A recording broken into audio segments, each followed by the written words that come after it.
have been fully restored by Christ Jesus in his kingdom, and you are living the kingdom of Jesus, where Jesus is the king. Hallelujah.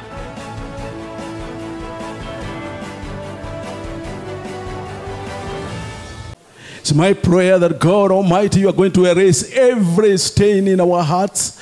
Every stain that creeps on our hearts, you are going to erase it for your own glory. Lord, Spirit of God, come and reign in our midst this afternoon. Come and take control of our minds and our souls. Come and minister to us through the word of God this afternoon, oh Lord. Use me as your vessel, King of glory, as I share the word of the hour. May you, Lord God Almighty, come and take control. May you bless us, Jehovah God. May you come and take control of every need in this afternoon, oh God. May you come, Jehovah God Almighty, erase every stain in the hearts of your people this hour, oh God. Those who are paining, those who are in need, those who are downcasted, Almighty God, uplifted by the power of your Holy Spirit. Let, Lord God Almighty, this day be a day, the Lord Jehovah God, we are going to celebrate your victory that you gave us at the cross of Calvary. We thank you and we worship you. For this we pray in Jesus' mighty name. Let's celebrate the King of Kings and the Lord of Lords. Celebrate Jesus. Give him praise. Amen. Kapata kuketi. Nataka nisungumze juu ya ujumbe unasema kila jaribio ama changamoto lina wakati wake. Every challenge has an expiry date. Kiangalia vitu nyingi tunanunua kwa supermarket, kwa wajibu wa serikali ya Kenya ni lazima kiwe na chapa inasema the date of manufacturing and the expiry date. Zingine ziko na date mrefu ya mwaka moja, zingine ni za siku mwezi 3, zingine ni za miaka, kulingana na vile imenakiriwa. Na ukipatikana nayo ikiwa expired ni hatia katika sheria za nchi. Hivyo hivyo katika ufalme wa Mungu kuna vitu ambazo zina expiry dates. Si hata mwanadamu expire. The moment you depart from this world, it means expire from living to non-living. You live in the spirit. You don't live in the physical. We forget about Peter. We talk about the rate. We forget about the word levered. Tunasema mwili wa, which means the real person has already departed. Ame expire from living from this earth. Kwa hivyo nataka kusema ni gapi? Kwamba wanasema kilicho na mwanzo lazima kiwe na mwisho. Kuna siku ya kusaliwa, kuna siku ya kuoa, na kuna siku ya kufa. Katika Biblia kuna watu ambao Mungu alinena nao. Kitabu cha Mwanzo 12 ule mstari wa kwanza mpaka mstari wa 4 ama wa 5. Kitabu ni cha Mwanzo sura 12 mstari wa kwanza. Biblia inasema, Bwana akamwambia Abrahamu, toka wewe katika nchi yako na jamaa zako na nyumba ya baba yako, uende mpaka nchi nitakayo kuonyesha, nami nitakufanya wewe kuwa taifa kubwa na kukubariki na kulikuza jina lako. Wewe utakuwa baraka, nami nitawabariki wakubarikio, naye akulaanie nitamlaani, na katika wewe jamaa zote za dunia watabarikiwa. 4. Basi Abrahamu akaenda kama Bwana alivyomwamuru. Lutu akaenda pamoja naye. Naye Abrahamu alikuwa mtu wa miaka 75 alipotoka Harani. Amen. Biblia inaongelea juu ya mtu anaitwa Ibrahim. Ibrahim, Mungu alinena naye na akampatia mambo yalikuwa mazuri sana. Akamwambia Abraham, utakuwa baba wa mataifa, utakuwa mbarikiwa, yoyote atakaye kulaani nitamlaani, mambo mazuri. Lakini haya yote yalichukua miaka 25 ndio yafanyike. Isaac alizaliwa after 25 years from that. Hiyo siku ambao Ibrahim aliambiwa atabarikiwa, atakuwa baba wa mataifa. Kumbuka Abraham alikuwa pamoja na mke wake Sara. Sara alikuwa tasa. Mungu alikuwa amefunga tumbo lake. Lakini Mungu alinena na Ibrahimu ni kama Isaac atazaliwa kesho. Na Biblia inasema yule Mungu aliahidia ni Ibrahimu. Sara hakuwepo katika safari hii ya kwenda nchi ya ahadi. Aliyeambiwa atoke na aende ni Ibrahimu. Maana naye Sarai si alikuwa amekuja kwa Ibrahimu. Kwa hivyo yeye hata kama alikuwa katika ile familia ya Ibrahimu, hakuwa mzaliwa wa kule, yeye pia alikuwa amekuja. Kwa hivyo aliyeambiwa atoke katika nyumba ya baba yake ni Ibrahimu. Na Mungu akamwambia Ibrahimu ya kwamba wewe toka na uende katika nchi ambayo nitakao kuambia wewe ama nitakao kuonyesha wewe. Hiyo nchi Mungu alikuwa anaandalia Ibrahimu ilikuwa ni kwa kusudi moja ya lile agano alilofanya tangu mwanzo ya kumlegesha mwanadamu katika njia ambayo alikuwa amepanga wakati nchi ilikuwa inaumbwa. Sasa safari ilipoanza, Ibrahim alikuwa hana mtoto. Na Biblia inasema ya kwamba walisafiri miaka yote 25 wakiwa wanamgoja mtoto Isaka. Biblia inasema kunafika wakati ambapo huyu Sarai alipoambiwa atapata mtoto, pia na yeye alicheka maana umri wake ulikuwa umesonga. Ibrahim umri ulikuwa umeenda, alikuwa miaka 100. Lakini bado alikuwa na tumaini moja, ambaye yule aliyeahidi ni mwaminifu. Nataka kusema nini? Kuna mambo mengi tumeyasoma, tumeyasikia yakinenwa, tumeombewa, tumefanywa mambo mengi. Mengine yametimia, mengine hayajatimia. Ukiangalia katika Biblia, kuna watu katika maisha yao waligojea miaka mingi sana. Musa aligojea miaka 40 akiwa jangwani. Bado alikuwa amewekwa kuwa yeye ndiye atakomboa taifa la Israeli. Lakini miaka 40 alikaa kule jangwani Midiani, akiwa bado na tumaini ya kwamba lile watu wake walio katika utumwa bado watatoka. Mpaka akasahau watu wale aliowacha, mpaka wakati Mungu alimtokea akamuita akamwambia, sasa wakati ni huu wa kurudi katika nchi ya Misri, uende ukawakomboe watu wangu. Na kukawa na majibiano ya kwamba mimi nitaenda kama nani, nitawaambia wewe ni nani umenituma. Maana alikuwa amekwisha sahau, maana alilewa katika nyumba ya Farao. Lakini alichojua ni kwamba yeye si mmoja wa Wafarao. Hilo alijua. Lakini mambo mengine yote hakufahamu mpaka wakati Mungu alipomuita. Unaona sasa expiry date ya shida za Musa kukaa jangwani ilikuwa ni 40 years. Kama ingeandikwa manufacturing date of birth ingeandikwa pale wakati alizaliwa, alafu kukaa jangwani ni hizi date, expiry ya jangwani ni hii, na safari nyingine hii ianze. Kwa hivyo expiry date ni la muhimu sana na uangaliwa sana. Wakati unaenda kununua kitu wewe unaangalia hii masiwa iko na siku 3. Kwa hivyo nikinunua leo, kesho yake itakuwa imeganda. Kwa hivyo naangalia ile date ambayo iko mbele kidogo.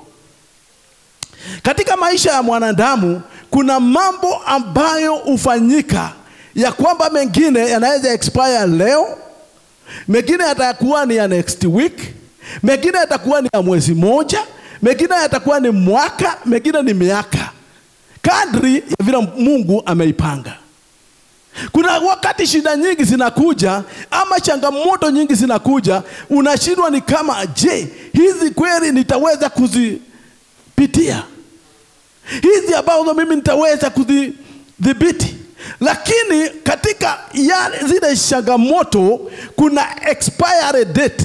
Ile imefanyika ni hiyo expiry date ambayo imefichwa, wewe hauioni, lakini kuna expiry date. Ndipo nikasema katika kila changamoto kuna siku ambayo imeandikwa ni ya kutamatisha hiyo changamoto. Jina la Bwana lisifiwe. Abraham, baba wetu wa imani, alingoja miaka 25 pasipo kujua ya kwamba Isaac atakaposaliwa, mambo mengine Mungu alikuwa ameahidi yeye Ibrahim hata yaona, lakini atakaye yaona ni mtoto wake Isaka. Kuna mambo katika maisha yetu ambayo tunatarajia kuyaona ambao sisi hatutayaona, lakini kwa sababu watoto wetu ama ukoo wetu wale tunaolea nyuma yetu, hawa ndio watafurahia haya matunda, maana sisi tutakuwa tume-expire. Lakini nataka kusema nini mchana wa leo? Katika maisha ya mwanadamu kuna changamoto ambazo wewe uona ni kama ni mlima kwako. Biblia inasema siku moja kwa Mungu ni kama miaka 10,000. Na anasema hiyo 10,000 ni kama siku moja kwake.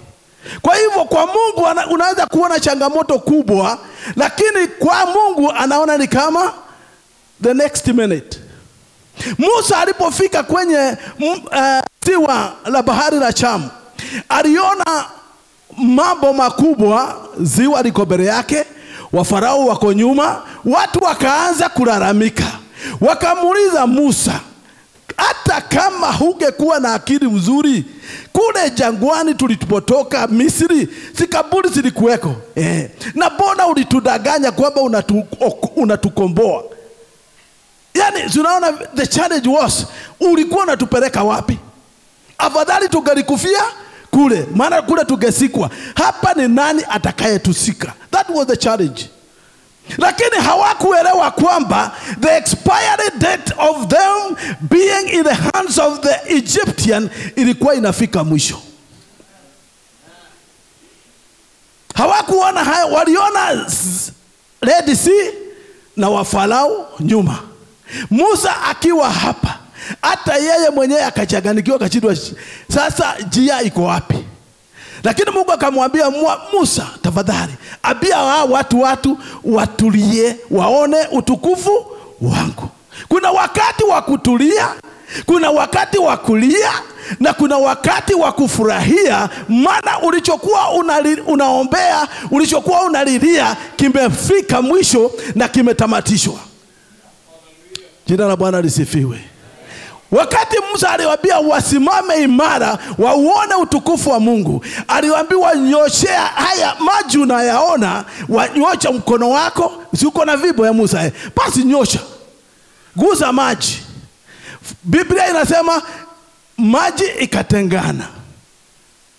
Kuna wakati Mungu anakuja katika maisha yako akutenganishe na watu ambao wamekuwa ni marafiki wa dhati, watu ambao umewashikilia sana kama marafiki, lakini kwa sababu safari lazima uiende ukiwa peke yako, Mungu anakuambia sasa ni wakati wa kutengana.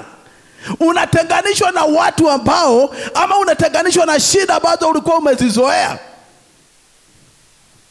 Kuna mambo ambayo tunazoea katika maisha yetu, tunaona kama hiyo ni kawaida.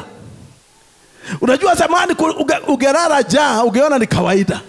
Lakini siku hizi ukiambia watoto tunaolea siku ya leo kwamba kuna wakati wa kulala njaa, wanashindwa hiyo ni kusema nini, maana hawaelewi. Wanacheka, wanasema mlikuwa mnalala, ilikuwa nini mlikuwa mnakosa? Yani wanaona ni kama wewe uko unatumia akili. Lakini kila wakati na kila kitu kina wakati wake. Ndipo nasema nini? Hata wokovu tulionao ukuna wakati wake. Maana kuna wakati ulikuwa hujaokoka, kuna wakati umeokoka, na kuna wakati wa kuacha wokovu uende mahali watu wanaenda wasiporudi. Na ukienda huko ndio unajua hatujui tutakuta nini, lakini tuna matarajio. Anything about ime expire who are considered to be poisonous. Si ni kweli? Kitu ambacho kime expire kina considered kuwa poisonous. Any friend ambaye ame expire katika maisha yako ni poisonous. Umenipata? Kila rafiki ambaye ame expire katika maisha yako ni poisonous.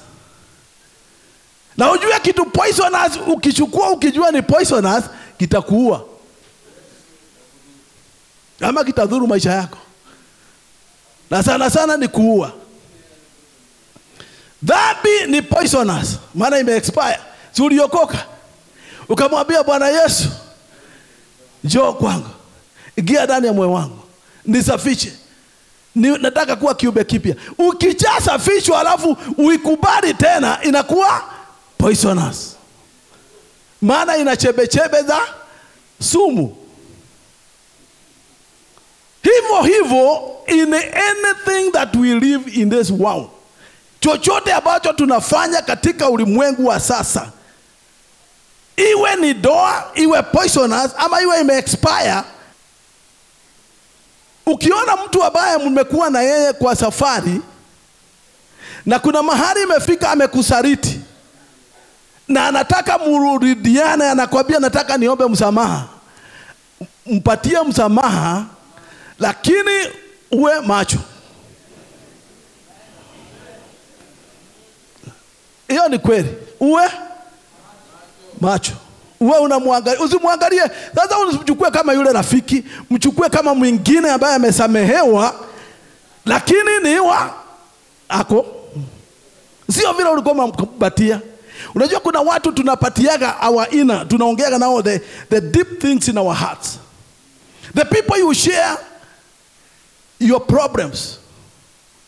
Wale unafungulia moyo. Vile unaambia bibi yako, sio vile unaweza kuniambia. Si kweli? Kuna mambo mengine huwezi kuniambia. Lakini kuna rafiki ambaye unachea na yeye vitu ambazo zinafanyika kwako. Elisha aliambiwa nini? Ule mfalme wa Aseri aliambiwa, kuna mtu mmoja anaitwa Elisha. Yeye anajua yale unafanya katika bedroom yako na mke wako, na anamwambia mfalme wa Israeli. Hayo maneno ambao unasemaga kwa bedroom na unaambia watu wengine pasipo kujua, inaweza kuwa haya ya kukaribisha kwenye expiry date yako.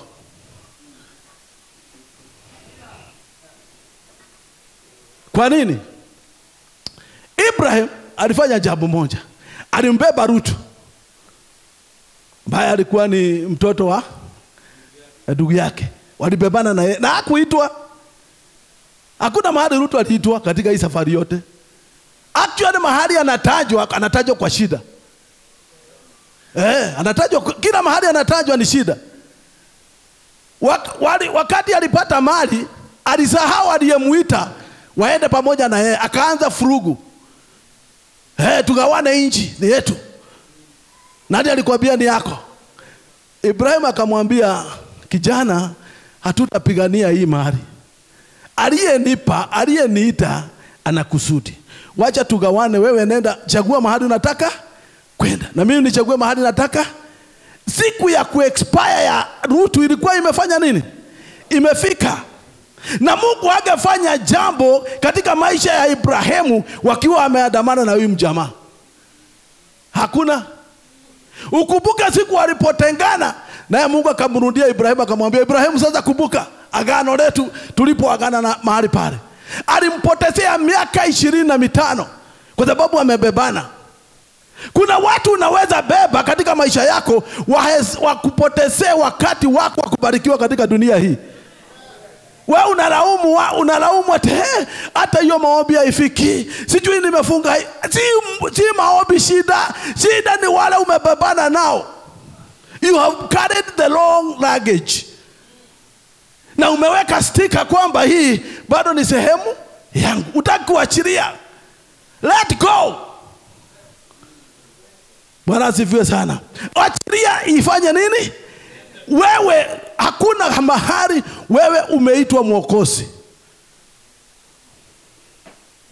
Ati unajua nikiwaacha wata backslide, wewe uliwaokoa. Kuna mtu ulileta kanisani. Hata wale ulileta sio leo ulileta, maana waliokoka wakasikia sauti wakaokoka. Yako ile wewe ulitumika kama chombo vile natumika sasa hivi kunena. Si ni kweli? Na yale uliyoyanena sio yako, maana huwezi kuyakumbuka. The conviction haikukuwa wewe, ilikuwa ni Mwenyezi Mama ndiye muumba. Kwa hivyo hakuna jambo unaweza sema ate nikiacha wacha iharibike, sio yako. Hata ikiharibika sio yako. Wewe si mwokozi ati ubebana na shida. Hata Yesu mwenyewe alisema leteni shida zenyu kwa nani? Mbona hakuleta sema liziletwe kwako? Wewe unataka kubeba? Unabeba za nani? Kama za watoto wako zimekushida, za watu wengine utabeba namna gani? Zako mwenyewe zimekushida, pastor utabeba za wengine namna gani? Tunajua mimi ndio nimeitwa. Umeitwa, hukuitwa kubeba shida zao, umeitwa kwa kusudi fulani. You are a pastor to pastor the people of God, to shepherd the kondoo za Mungu. Lakini mwenye kushughulikia shida zao sio wewe, ni Mungu. Tunakataa kununua unga kwako, unanunulia washirika. Ni sawa, ununulia hawa ni baraka, utabarikiwa hapa duniani. Lakini kumbuka kwako kukikosa unga, bado na laana hii inafanya nini? Umeshindwa na kulisha familia. Kwa hivyo ni minus bado ile. Biblia inasema hivi. The promises Abraham alipewa hazingetimia wakiwa wameambatana na Rutu. Kuna mambo ambayo hayatafanyika katika maisha yako kwa sababu ya watu ambao mumeambatana nao. Wawe ni wa ushirika wako, wawe ni wa ukoo yenu, wawe ni ndugu zako, kuna mahali inafika munatenganishwa. Maana Biblia inasema ya kwamba wakati Rutu na Ibrahimu walitengana, Mungu akanena na Ibrahimu. Na ukumbuke ya kwamba hata huyu Rutu bado, hata wakati Gomora inakuwa destroyed, bado Abraham anang'ang'ana kwenda kumuokoa. Anamwambia Mungu, kukipatikana mmoja utaokoa nchi. Na Mungu anajua hakuna. Sasa wewe unataka kuhubiria Mungu, hata Mungu kama fulani ndiye ambaye ameokoka na nikimsaidia ni vibaya. Na Mungu anajua hata ukimsaidia atasimama. Wewe unataka kuwa mzuri, si ndio kweli? Biblia inasema Yusufu hakuna dhambi alitenda. Dhambi ilikuwa ni ndoto peke yake. Ndoto peke yake. Akashiriki ndoto na si watu wa nje, his own brothers. Walifanya nini? Walimchukia. Wewe ndio unatangaza, napaka kununua plot. Jaribu kununua. Let me tell you. Usifikiri ya kwamba kwa sababu tunaenda mbinguni hatuna ulimi wa kulaani.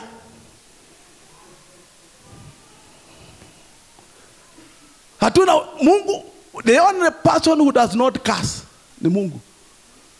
Mungu kazi yake ni kubariki.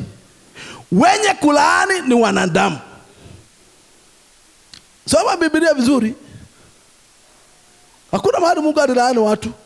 Alikuambia ukifanya jambo fulani, lakini hakusema atakulaani. Amesema nani atakulaani? Watu. Sisi ndio tunajilaani wenyewe midomo yetu. na watu ambao tunashiriki nao. Ibrahim hagamwambia Rutu anaenda mahali ama onishi ile ambayo Mungu angetoka kwao. Alitoka kwao kwa sababu alikuwa na makusudio to be a beneficiary ya vitu ambazo yeye hakugharamia. Kuna kitu aliacha? Yeye aliacha chochote? Abraham aliambiwa acha urithi wako na nyumba yako, everything. Joseph alikufa the dream, hakufa kitu kingine. Wakati ndugu zake waliangalia wakaona ni kama anapendwa, na aliwaambia tu nimeota tu, my brother, nimeota tu, Pastor Kamunu, nimeota tu, nimeota Mungu akifanya hivi. Unasema okay, unataka kuchukua cheo yangu, tutaonana na wewe. Mtu hata mshirika anaweza funga kwa sababu yako wewe. Ni mwokofu lakini anaweza funga ulaaniwe. Na Biblia inasema nini? Kilichofungwa hapa duniani hata mbinguni kimfanya nini? Ukiwa mdhaifu wewe uombi, si utafungiwa? Ama unafikiria it is possible? It is the reality in life. Unaona mambo mengine yanaendelea vizuri, ikifika mahali na didimia.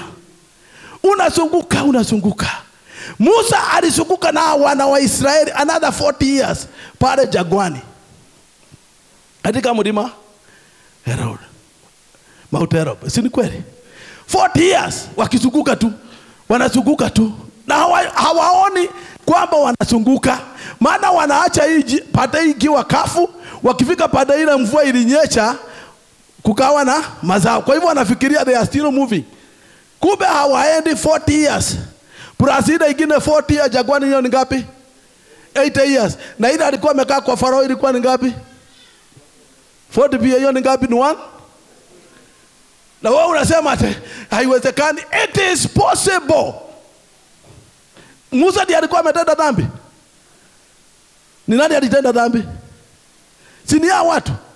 Si hao watu walikataa agizo za Mungu? Walifanya Musa apoteze miaka yake pasipo sababu yoyote. There are people in your life who will cause you to destroy your future because you are clinging with them every day. Unataka kutembea nao kila siku. Nataka kutembea na nani kwa ushirika? Wewe huyo ushirika unataka na yeye, hebu jiulize, from the day mlianza na yeye, have you seen anything positive? Tufanye those hesabu. A friend, rafiki yoyote na mtu mzuri hujulikana kwa nini? Kama mtu mmetembea na yeye for 10 years na hajawahi kuja na anything that can benefit your relationship together, that is not a friend. Ondoka haraka sana na uende. Utaniambia tutatabia pastor na tufukuza kanisa. Sikwambia utoka kwa kanisa, nimekuambia toka kwa hawa marafiki. Kanisani unaweza kaa, lakini kwa marafiki toka.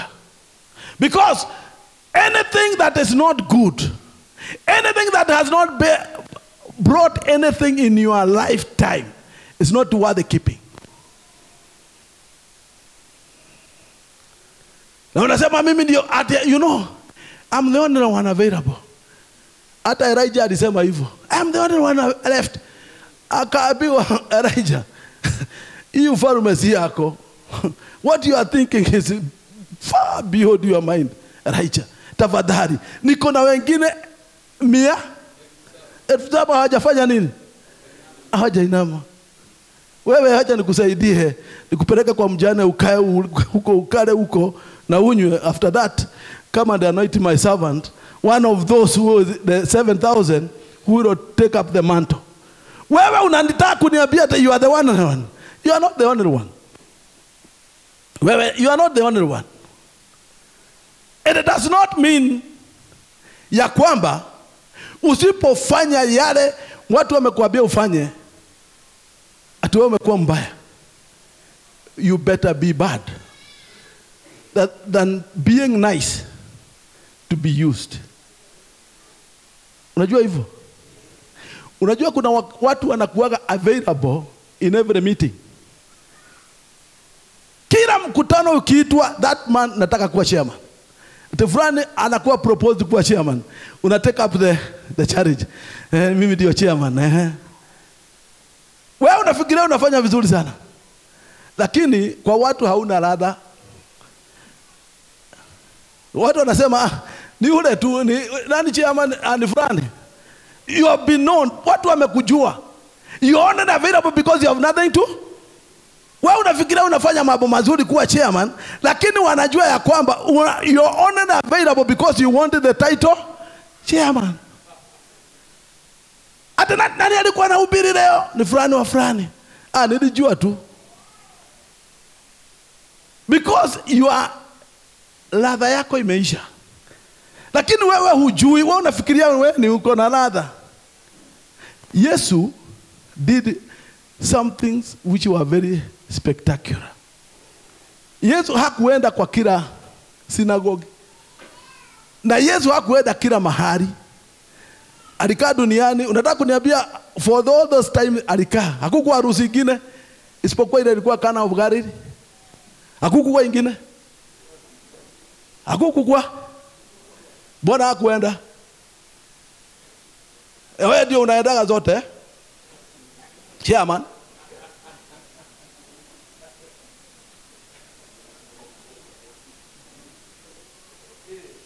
Nataka kuwa mzuri.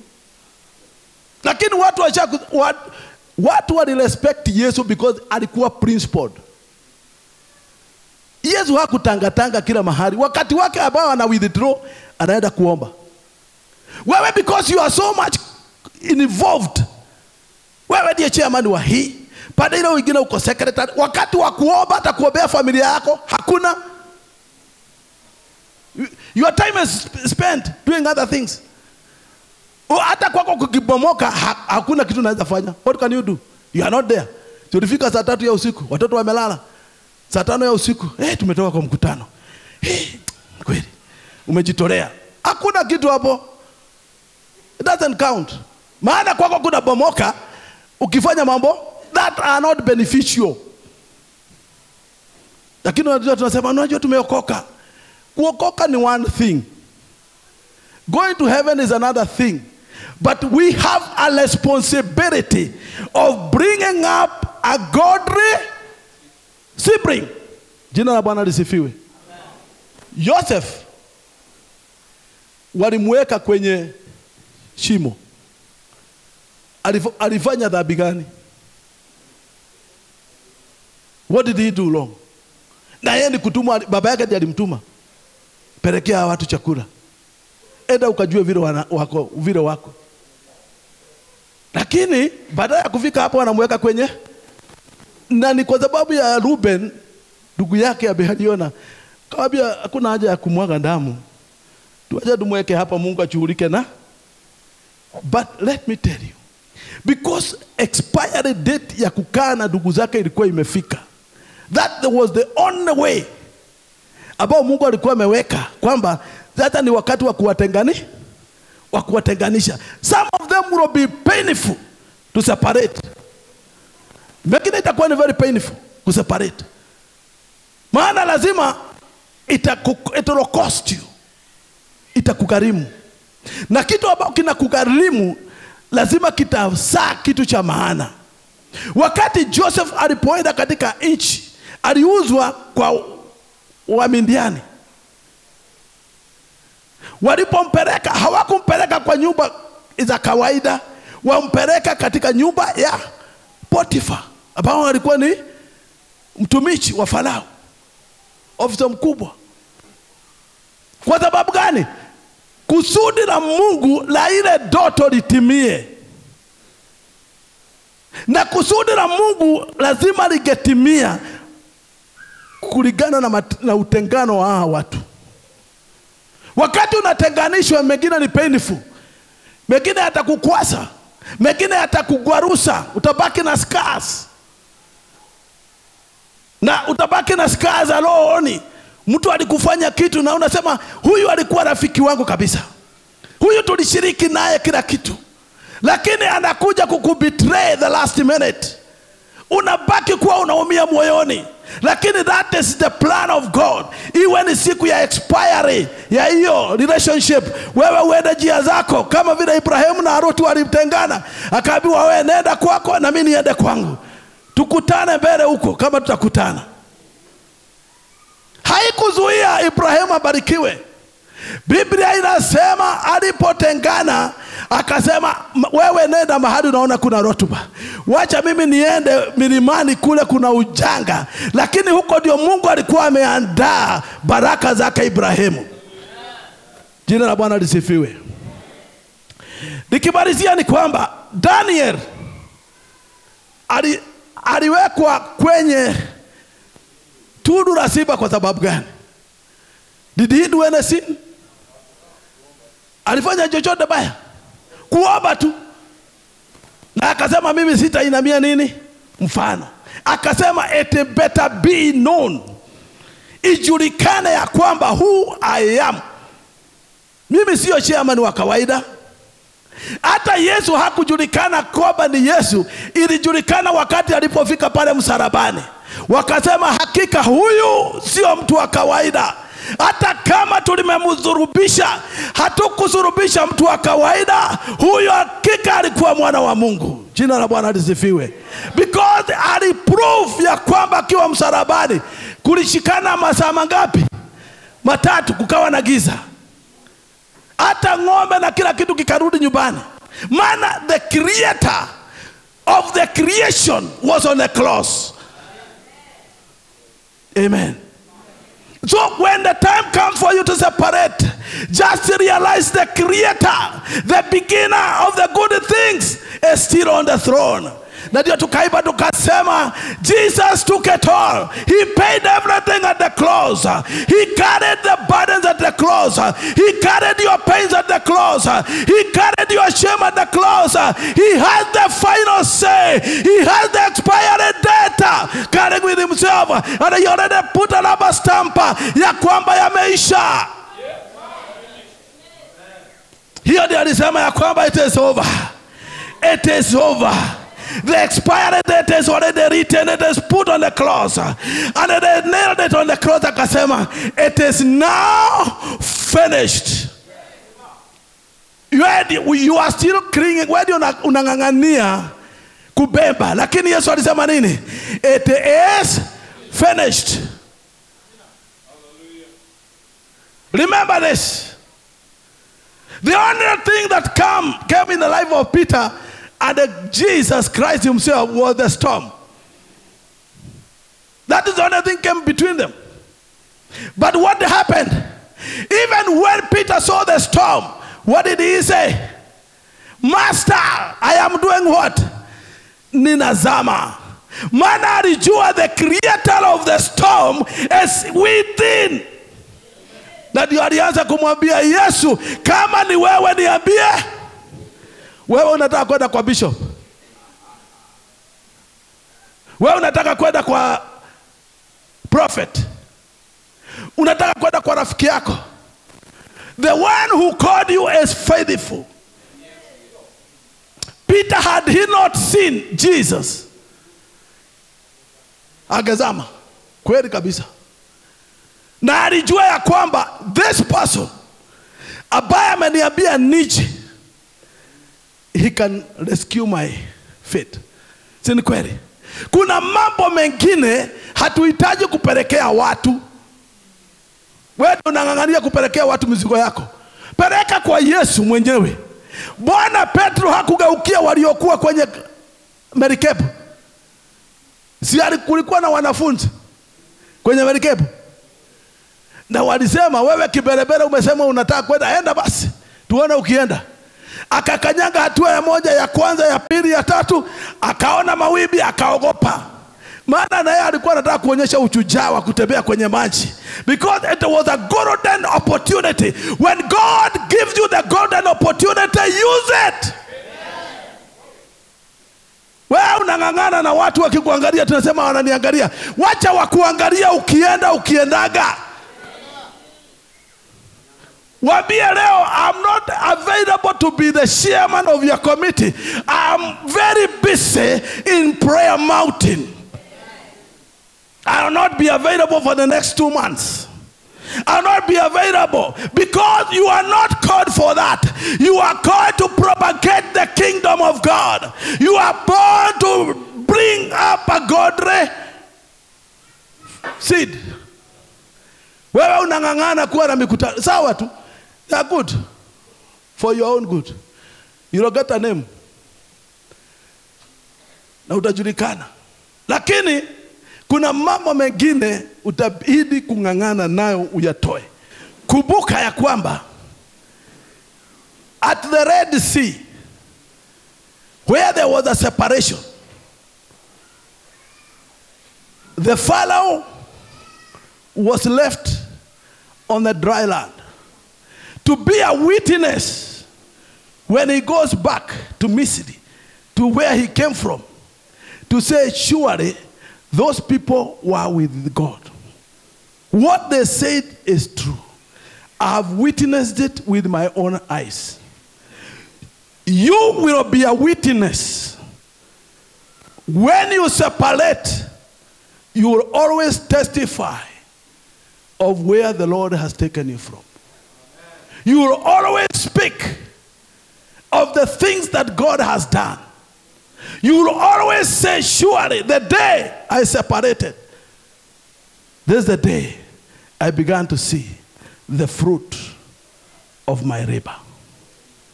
That is stagnant. That ujue ya kwamba anything that is stagnant, any water that is stagnant is not fit for consumption.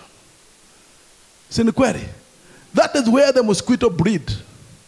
That is where the bacteria breed. So anytime you consume that water, it gets you to have those contaminated bacteria within your body. And when they get to your body, because your body has a good pH value, they will start to grow. And once they grow, many bacteria will be born and you will become sick. Because of drinking contaminated, come out of that contamination. Toka wewe katika huo ushirika ambao uko contaminated. Wacha kusema uliitwa kwa wewe, you cannot deliver anybody. You cannot save anybody. Run away from that place. Kuwa kama Yusufu alikimbia.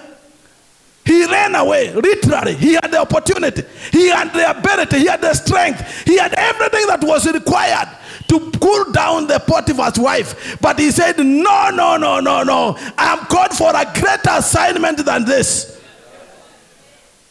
Wewe unataka kung'ang'ana na bibi ya Potiphar. Kimuonyesha how good you are, how strong you are. You are not strong. Joseph himself said, I am not going to compromise, because what is ahead of me is greater than this woman. I am called to represent the God of the universe. This woman is only calling me to go to bed. The time of separation is now, not tomorrow. The time you say goodbye to people, it is now, not tomorrow. Stop fighting for people who are not fighting for you. Stop crying for those who are not crying for you or crying with you. Run away from them. Take what God has given you. You know, I was reflecting back and I was saying, 30 years we have been in this place. But what can we show? Yes, we have something we can show, isn't it? We are leaving a mark here. Even if we go, we have no regret. I actually have no regret. I can say proudly, I served the JWC honestly. I can walk shoulder high saying, yes, that church I served, yes. I gave it all. But above giving it all here, have I given it all to my family?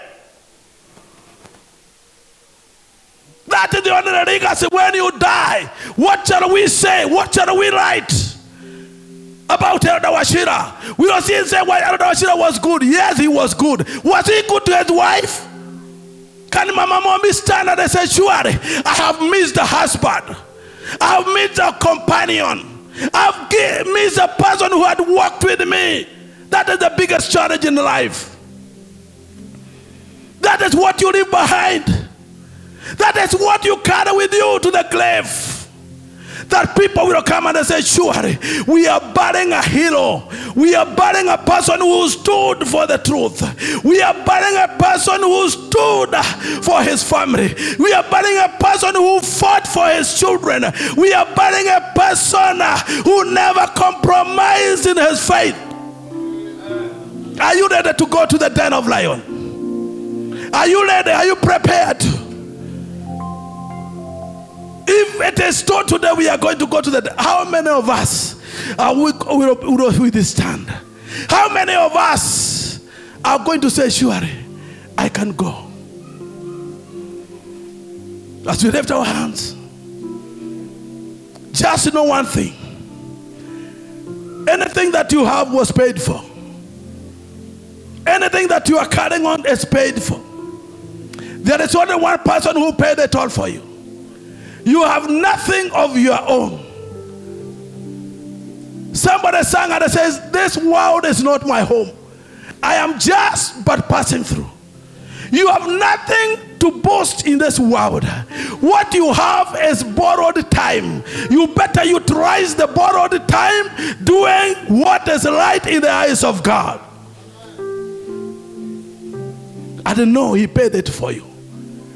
Everything he paid it for you. There is nothing you are required to pay. It is paid for you. If you find your house rent has been paid, it is not your business to go ask the landlord who paid. It has already been paid. Everything you have is paid for. Stop going back to ask who paid. It is not your problem. The one who paid, no, you need it. That's what Jesus said. When they ask you, who needs this coat? Tell them the master needs it for his own use. The master needs you for his own use. The master needs you for his own use. Not the bishop. The bishop doesn't need you. Bishop may need you because of your tithe. Bishop may need you because of your offering. But the master needs you for his kingdom. Lift up your hand and tell God, I need you. I need to come closer to you than ever before. I need you, Lord, this time. I have been away. I have gone astray for too long. I have served people for too long. I want to serve you now. I have been in the wilderness for too long. I want to come closer to you right now.